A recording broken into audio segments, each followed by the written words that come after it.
The world quietly revolves around microchips, one of the finest, most complex, and most powerful physical products in human history. At the very center of this vast yet delicate global system stands one of the world's most valuable technology companies, located on a small island nation, Taiwan Semiconductor Manufacturing Company, or as everyone knows it, TSMC.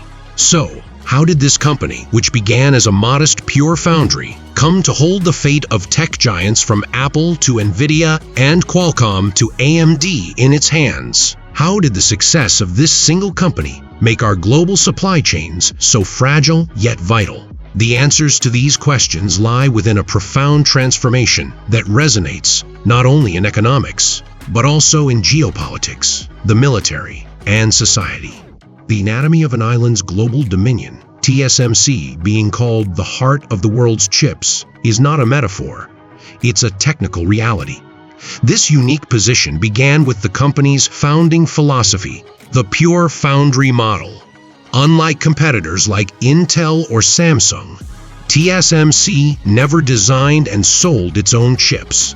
Instead, it assumed a neutral role as a silicon smith, turning the designs of its clients worldwide into physical reality.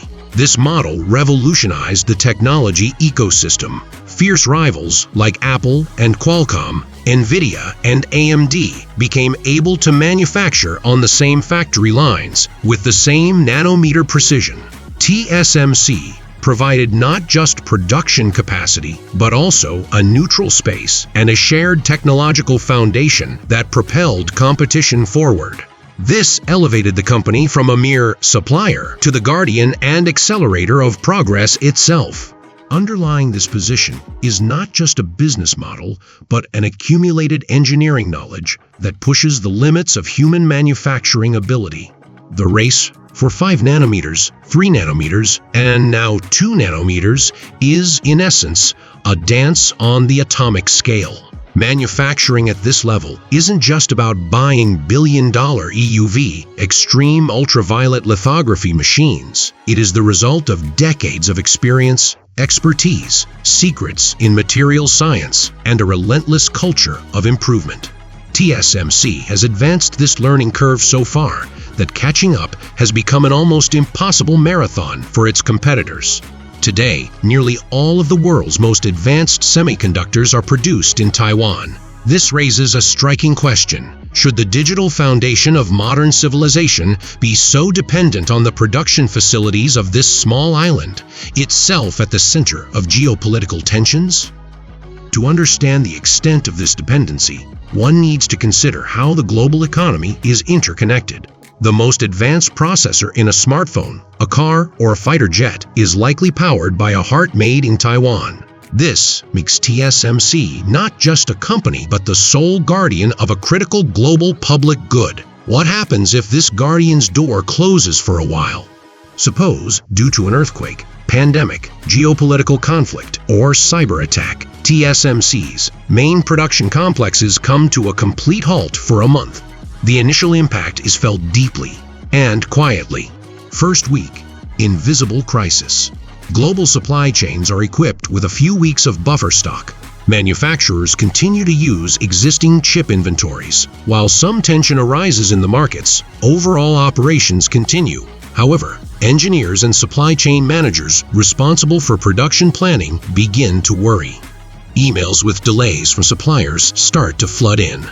Second and third weeks, ripple effects spread. As stocks begin to run out, the effects become tangible. The smartphone and personal computer industries take the first hit. New device launches are postponed to an uncertain future. Not only new products, but repairs and spare parts also grind to a halt. The auto industry faces an even more severe shock than the 2021 crisis. Modern vehicles contain over 1,500 chips, from engine control to entertainment systems. Even the lack of simple microcontrollers brings factory lines around the world to a standstill. One by one, technical furloughs begin for millions of workers.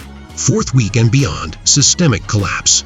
The crisis seeps past consumer electronics and into the heart of digital infrastructure. Data centers, servers, and network equipment receive no new chips. Cloud service capacity expansion stops. Training for AI models is disrupted without the latest Nvidia GPUs. The internet begins to struggle to meet increasing demand. Most crucially, the flow of specialized, high-endurance chips produced for defense and space industries is cut off. These chips are often made in the same advanced node facilities as their civilian counterparts. The disruption escalates into a threat not only to the economy, but also to national security. In this scenario, unlike oil shocks, there is no quick fix. An oil well can be repaired and the pumps restarted, but recalibrating a semiconductor factory with nanometer precision, stabilizing clean rooms, and restoring production to former efficiency can take months, even years. This thought experiment leads us to an inevitable conclusion. Why has chip manufacturing become even more strategic than oil itself? The dominion of computing power. The 20th century was shaped by the dominion of physical energy, oil. The 21st century is under the rule of digital energy, computing power, and the raw material of this power is silicon. Unlike oil, there is no real substitute for chips. You can switch cars to electricity, but you can't operate a smartphone, computer, or smart weapon system without chips. Chips have become the brain and nervous system of modern civilization. Even more striking is the geographic concentration of production. Oil stretches from the Middle East to Russia, America to Africa, across vast territories. Advanced node chip production, however, is concentrated in a handful of facilities, primarily in Taiwan and South Korea, that occupy a microscopic fraction of the world's total land area. This has fundamentally changed the definition of strategic power. Now, alongside military bases and natural resources, a clean room purified of dust and vibration, operating at the atomic level, sits at the center of geopolitical competition. This inevitably sets the stage for a new form of Cold War and technological polarization, doesn't it? Invisible front, chip wars, and the birth of two parallel technological worlds. The strict U.S. restrictions on exports of advanced semiconductor equipment and software to China are not ordinary trade barriers. They are high-tech blockades designed to stop the rivals' progress by cutting off technological access.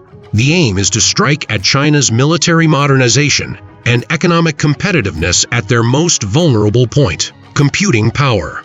In response, China is rallying with build-your-own-chip calls and some of the largest industrial subsidies in history. But here is the critical obstacle. Is semiconductor manufacturing an area that can be constructed with only money and political will?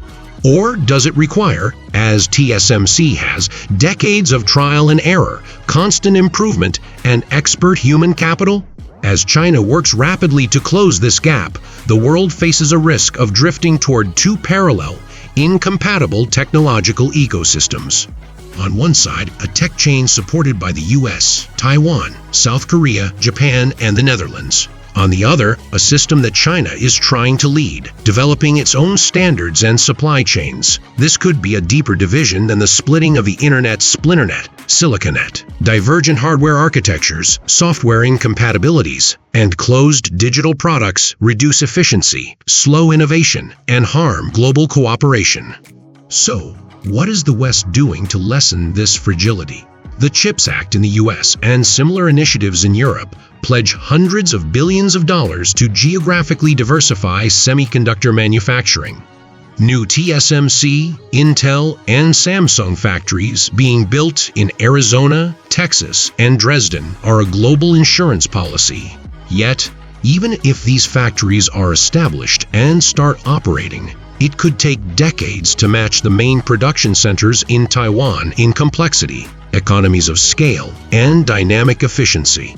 This is not a short-term solution, but a strategic investment for the next century. So, where will the pulse of the future beat? Technological autonomy or risky dependence? In conclusion, the TSMC phenomenon represents both the triumph and tragic fragility of globalization. While symbolizing the heights of human technical achievement, It also calls into question the geographical and geopolitical ground this success is built on. As the world embarks on a historic effort to manage and diversify this critical dependency, one thing remains unchanged. These silent, clean rooms that push the boundaries of progress will continue to shape our digital destiny for the foreseeable future. This leads us to the ultimate question. Can technological progress continue to concentrate so heavily in a region caught in geopolitical strife? Or can new factories in the Arizona desert or European countryside go beyond just backup plans and lay the groundwork for a balanced and more resilient global technology ecosystem? The answer lies not only in engineering and finances, but also in the subtleties of international diplomacy, trust building, and the ability to preserve that delicate balance between competition and cooperation. As long as the heart of silicon, the new oil our age, keeps beating, it will continue to beat in the shadow of these questions. If you enjoyed the video, don't forget to like, subscribe to our channel, and share your thoughts in the comments. Stay with us for the pulse of the digital world and the deep story of technology.